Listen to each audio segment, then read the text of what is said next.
Good morning, ladies, to Tea with Candice. Jumping on in, and let us grab some tea, as we always do here, whilst we wait for our friends to arrive. As we're talking about an important topic today, and this is a conversation. There's things I want to pass to you. And yet this is for you to receive and ponder on for yourself, ultimately. You know, I'm not turning up here for anybody else but you. And as I'm wanting to illuminate some key things for you in the line of why it matters to understand the differences between the true and the false feminine. And today's topic is why you'll never get your needs met from the false feminine. And it's an important part of how I came up with this model and why I came up with this model, in order to illuminate this difference, especially around needs and desires, which are really, really important for us as women to identify and to get out of what we call vicious circles towards virtuous circles. So today I'm going to be talking to you about why you'll never get your needs met from the false feminine. And I'll be covering how does the maid and the princess get stuck. And we're going to be talking about vicious versus virtuous circles, and how arising in your true feminine is the only way forward. So whilst we just enjoy the music and get yourself some tea and say hello if you come on. I am drinking a Taiwanese oolong today. One of my favorite types of tea is oolong tea. And give me a little shout out, say hello as you're coming on board today. And there always is a bit of a delay with these things. So we have just come off doing pussy power practices with the Powerfully Feminine Sisterhood. So I'm feeling pretty fluid and juicy. This is how we embody feminine flow. And some of you may indeed be on here too. So my body's feeling pretty open, even though I'm not that well today. Can be gentle with yourself. You know, when you're not feeling well, you can be gentle with yourself. Hello, Stein. Welcome. Shout out and say hello as you come on board. I will get started in just 60 seconds.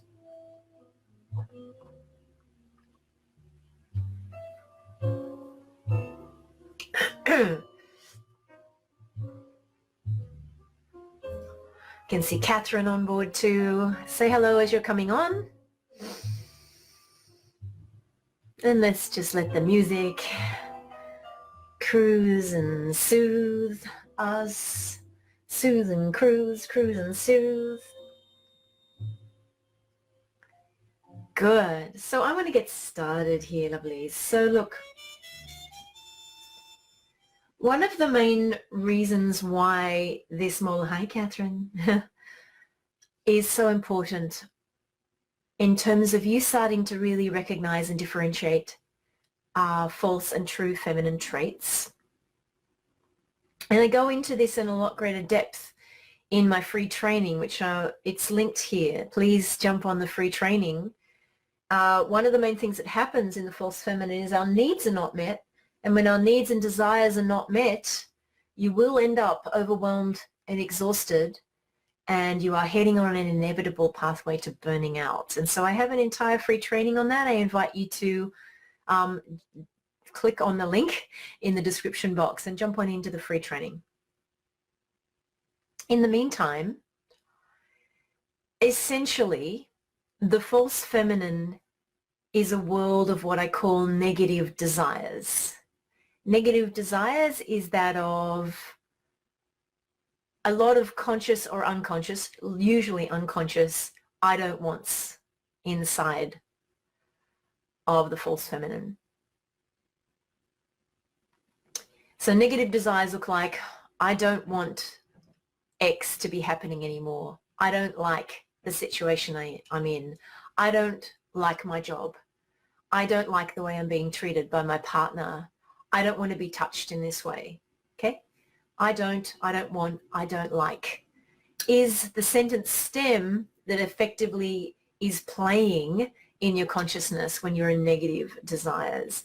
And when we're in negative desires, we know that we are in the false feminine. And I say we because, remember, in this model, this is to recognize that we all have times when something gets triggered or we find ourselves, ooh, we've dropped down into this world of vicious circles of negative desires. Now, the thing about negative desires is they will never get resolved there.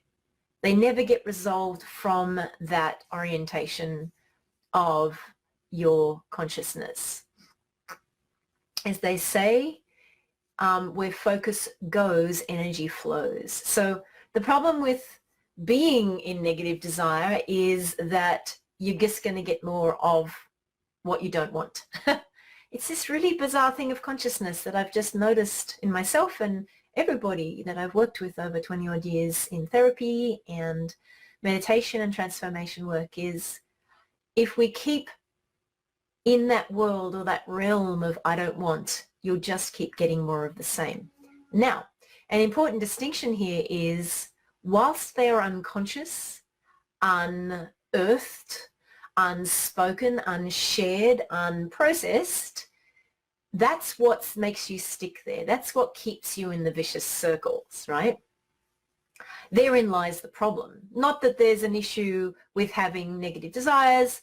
In fact, we learn how to work with them very systematically and honor them and be with them and presence them and speak them out, etc., in the Powerfully Feminine Sisterhood. And yet, most of the time they're unconscious and they're playing as like a broken record in the background. You know, this sort of broken record.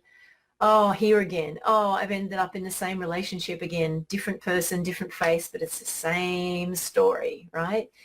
These things are records that will continue to play until you unearth them or dig them out. As I say in transformation work, we have to muddy up the pond in order to clarify the water. And yet you have to be willing to stir it up, to own the negative desires in yourself before you're ever going to progress toward really knowing what you want. And look, I'm not even talking about conditioned desires here at the moment. I'm not even talking about that. I'm just talking about these broken records that are playing in the background. If anybody recognizes what I'm talking about, give me a thumbs up here, okay? Anybody has any recognition of getting stuck in the broken records in their head, let me know. And I am just grabbing some more tea.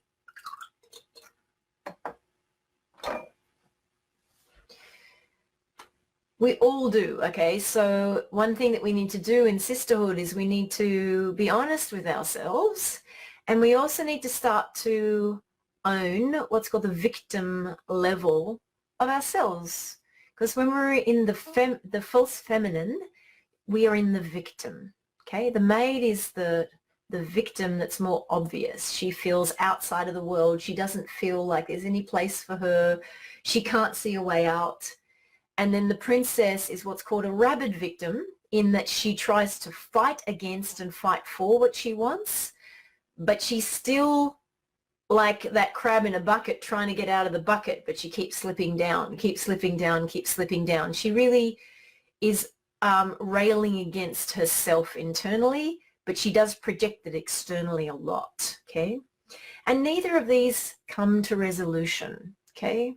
All they create is either conflict or a separation of yourself. Like you withdraw from yourself, you withdraw from the world, you know that this constant conflict isn't resolving things. And see, the thing about the princess, which is really tricky for me in my work, is princesses often think that they're queens. They think that they're getting what they want, and they might be an aspect of getting what they want, but they're burning a lot of bridges in the path, and they see the world in a win-lose kind of way, right?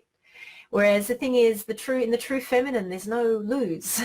There's only win-win, and there's plenty of space and spaciousness and room for everybody in the realm of the true feminine. There's not competition, there's collaboration, there's a recognition that you're plugged into the flow of life, and that your desires will be met. They get met by the divine. They'll get met by a partner. You will get matched by a king. So it's a very different consciousness, and it's a bit black and white, you know. The thing is, the consciousness of the false feminine, as I said, is an unresolvable circle.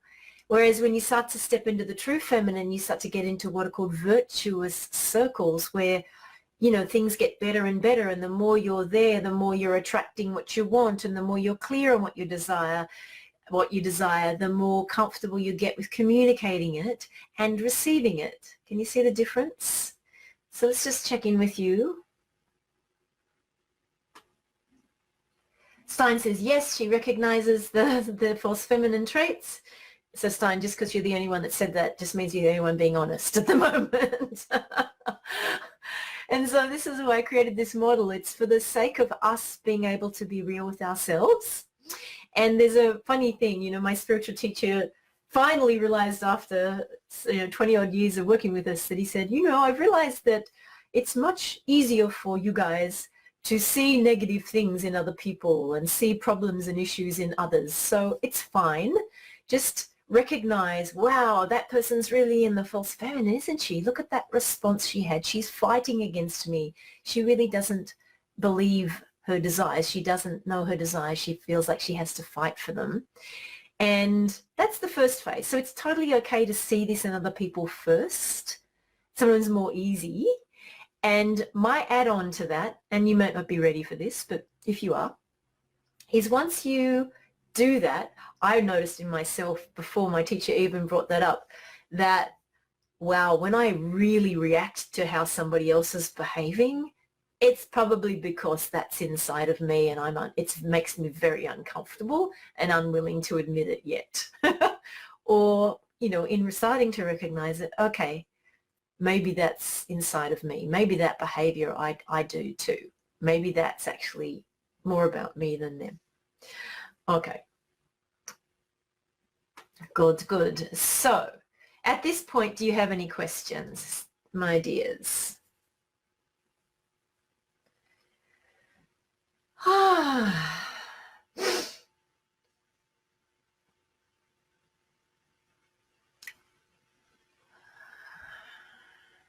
I'm here for you. I'm here for your questions. If you're listening to this on a live stream recording, then you can also pop in your questions, and myself or my team will come in and answer the questions. So important topic, and it's simple. I'm not wanting to make it too much more complicated than that. At this point, I'd like to be able to answer your questions about this topic. It's really about needs and desires and how they look very, very, very different from the perspective of the false feminine and from the perspective of the true feminine.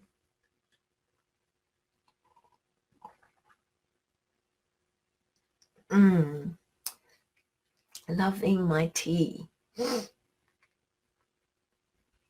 I might put some more music on whilst we're here.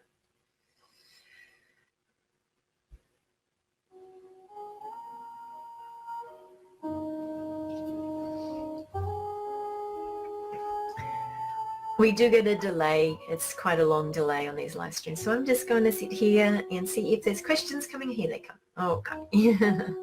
Good.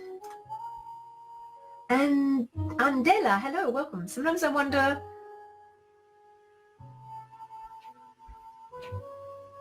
I don't understand your question, Andela. Maybe it's a language thing, but I'm not understanding your question. Claudine, how to remain in our true feminine self when needs are not met? That's a really good question, Claudine. I hope that's the right name to call you. How do we remain in our true feminine self when needs are not met? Well, you see, the thing about that, Claudine, is there's an assumption that needs being met requires instant gratification. This is really important, by the way, what I'm passing to you right now, and I want you to digest what I'm passing. Needs and desires are not about necessarily instant needs. And the real needs, your real desires, are way bigger and may require you feeling it, embodying it, holding it, desiring it over a very long period of time before the need may get met. Okay? So there's now needs and there's long-term needs. And the thing is, the true feminine is able to be in her desire over a long, long period of time.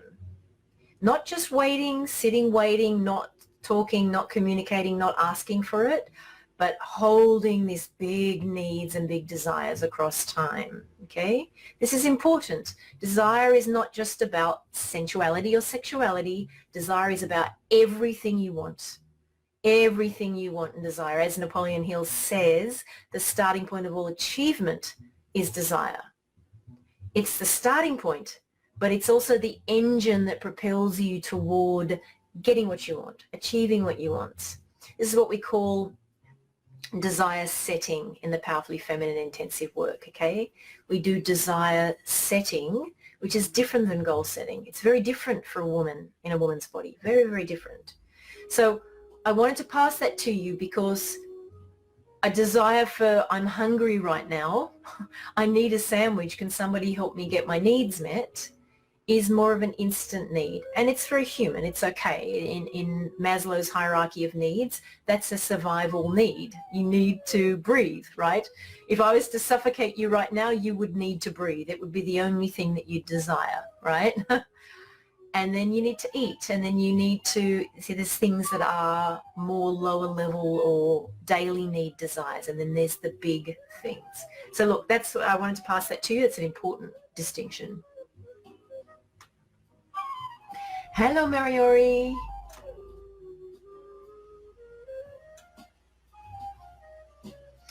Andela, I don't really understand your question, my dear, but I don't know about feminine as a society concept. Feminine and masculine are forces of consciousness. There's something that are inside all human beings. There's something that are evidenced inside of life.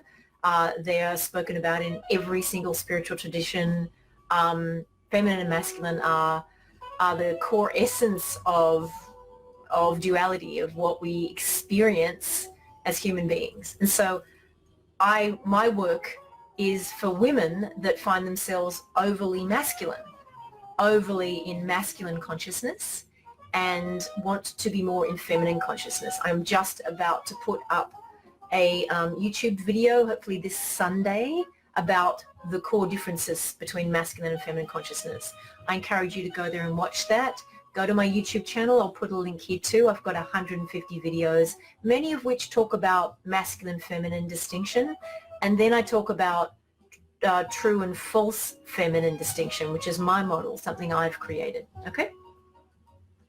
So if you're here, you're new here, I know you're new here, so stick around. There's things to learn. Are there other questions, loves? We're talking about needs and desires and the true and the false feminine. If you have questions about that, this is the time to ask them whilst we are enjoying some music together and some tea.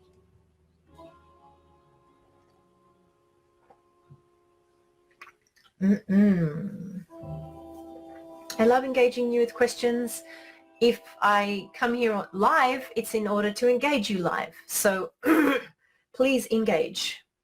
This is your time to be heard. This is your time to ask questions. Anything basic's fine. Just sometimes I need to understand what you're talking about.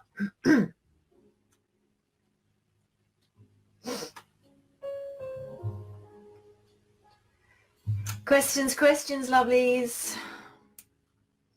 As I said, I will come back and answer them outside of the recording. All right, then let's leave it here today.